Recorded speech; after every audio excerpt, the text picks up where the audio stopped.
안녕하십니까. 경제신문 주요 기사 통해서 투자 아이디어를 찾아보는 크로스체크. 저는 유진투자증권 김영재입니다. 오늘도 세 개 기사 준비를 했는데요. 첫 번째 기사는 한국경제 오면입니다. 미국 민주당이 트럼프 대통령 탄핵을 추진함으로써 글로벌 금융시장이 또다시 불확실성에 노출되었다는 내용입니다. 탄핵 추진으로 인한 영향 및 관련해서 국내 주식 투자 전략도 검토해 보도록 하겠습니다. 두 번째 기사는 이데일리 16면입니다. 올해 마지막 분기인 4분기를 앞두고 배당주에 대한 관심을 가지자는 내용인데요. 배당주에 투자하는 여러 가지 방법에 대해서 소개해 드리도록 하겠습니다. 마지막 기사 한국경제 23면입니다. 현대차가 글로벌 완성차 중에서 상분기 영업이익 증가율이 가장 높다는 내용인데 실적 성장의 원인과 함께 밸류에이션 수준도 점검해 보도록 하겠습니다.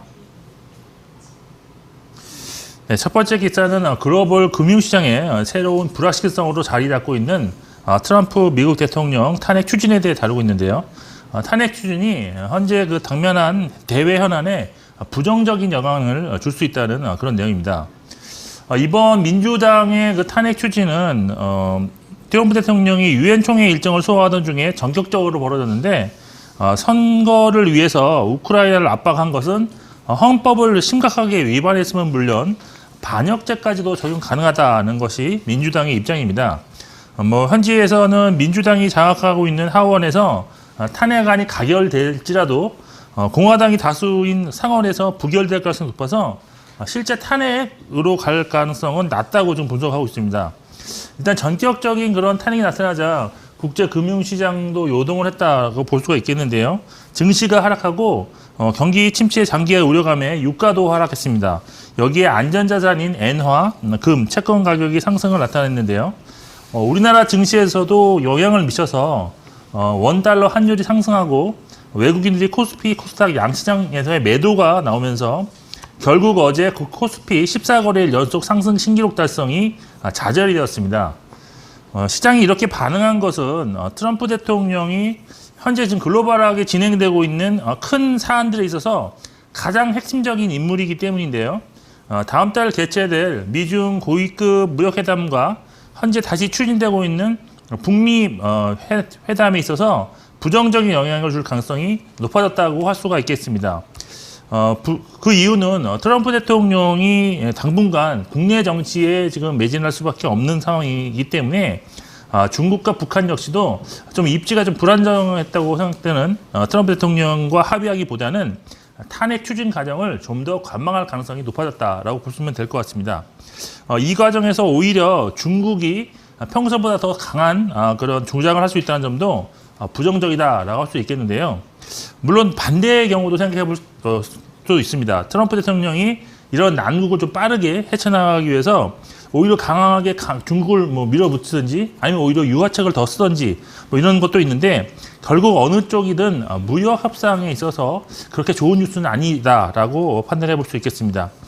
일단 국내 증시에서는 당분간은 환율 동향이 상당히 좀 중요하다라고 볼 수가 있겠는데요. 만일 안전자산 선호 현상이 나오면서 달러 강세가 좀 더 진행될 경우에는 외국인의 매도세를 유발할 수밖에 없기 때문에 결국 환율에 대해서 좀 민감하게 반응하는 장이 좀 될 가능성이 높습니다. 결론적으로 볼 때는 탄핵이 사실 어떻게 흘러갈지 예단하면 안 되겠지만 이렇게 새로운 불확실성이 또다시 나타났다는 점에서 당분간은 단기적으로는 보수적 관점에서 시장을 바라보시는 것이 좋을 것 같습니다. 네, 두 번째 기사는 날씨가 선선해지고 찬바람이 불면 배당에 대한 관심이 좀 높아지고 있는데 지금 특히 그 배당주 펀드 및 ETF에도 관심을 가지는 것이 좋다는 그런 내용입니다. 현재 지금 9월도 거의 지나가고 이제 4분기가 곧 다가오게 되는데요. 4분기에는 배당에 대한 더 관심이 더 나타날 수 있겠습니다.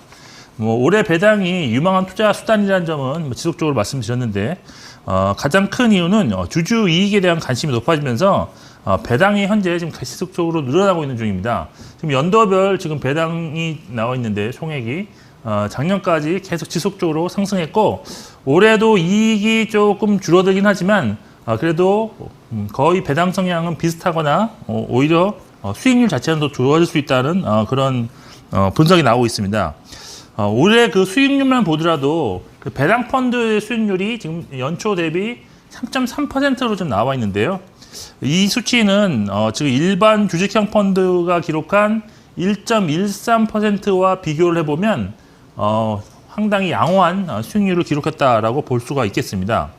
그리고 올해 그 예상 배당 수익률 자체도 지금 한 2.67%로 추정되고 있는데, 이건 역시도 지금 그 작년 같은 경우에는 이것이 2.23%였는데요. 이것보다도 올해가 더 배당 수익률이 높다라고 보시면 될 것 같습니다. 그리고 그 배당주 같은 경우에는 수급적으로도 지금 거대한 우군을 확보할 수가 있는데요.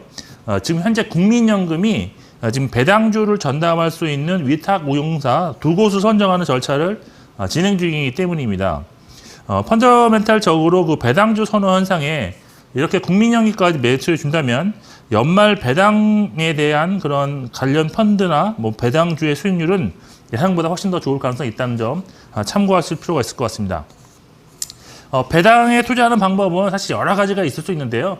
직접적으로 고배당주에 투자하는 방법이 있을 수도 있고, 아니면 수익률이 높은 배당주 펀드에 가입하는 방법, 그리고 배당주 펀드 중에서도 직접적으로 이제 매수를 할 수 있는 상장지수 펀드에 가입을 하신다면 비용을 좀 더 줄일 수가 있습니다. 그 이유는 펀드에 가입하면 운용사나 저기 판매사에게 보수를 지급하지만 ETF 투자는 직접 투자하는 거기 때문에 그런 보수가 없고, 여기에 매매 수익에 대해서 가세가 없는 상황인데, 그리고 많이 배당이 나올 경우에는 분배금 형태로 자금이 좀 지급되기 때문입니다.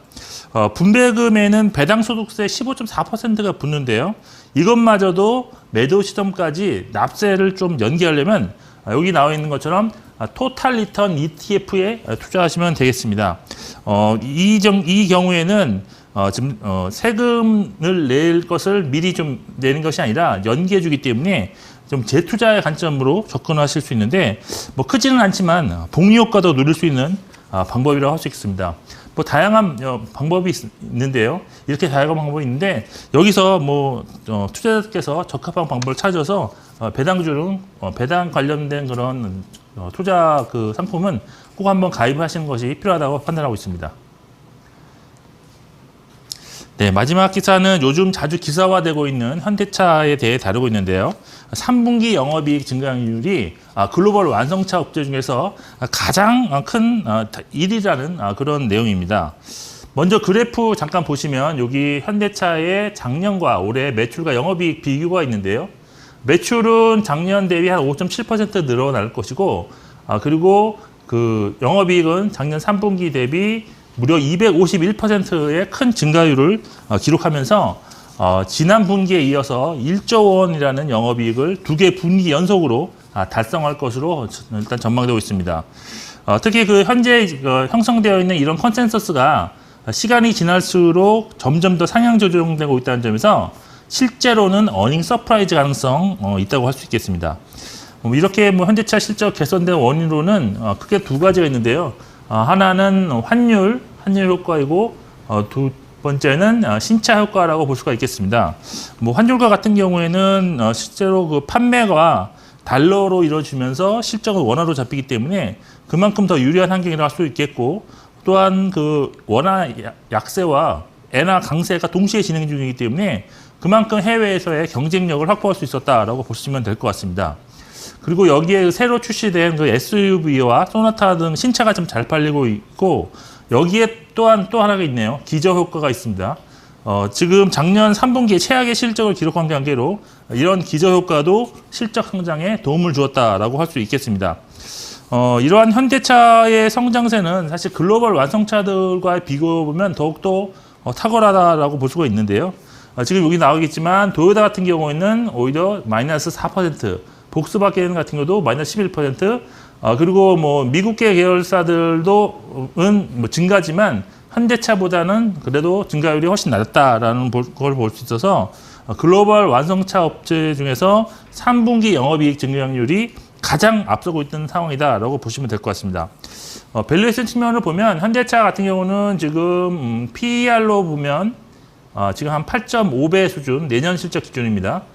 정도 되고, PBR로는 지금 한 0.5배 수준인데, 뭐 아주 절대적으로 낮다, 뭐 완전 저평가다라고 보기에는 좀 무리가 있겠지만, 그래도 추가 상승이 가능할 수 있는 그런 밸류에이션 수준이라는 점에서 매력적이라고 할 수가 있겠습니다.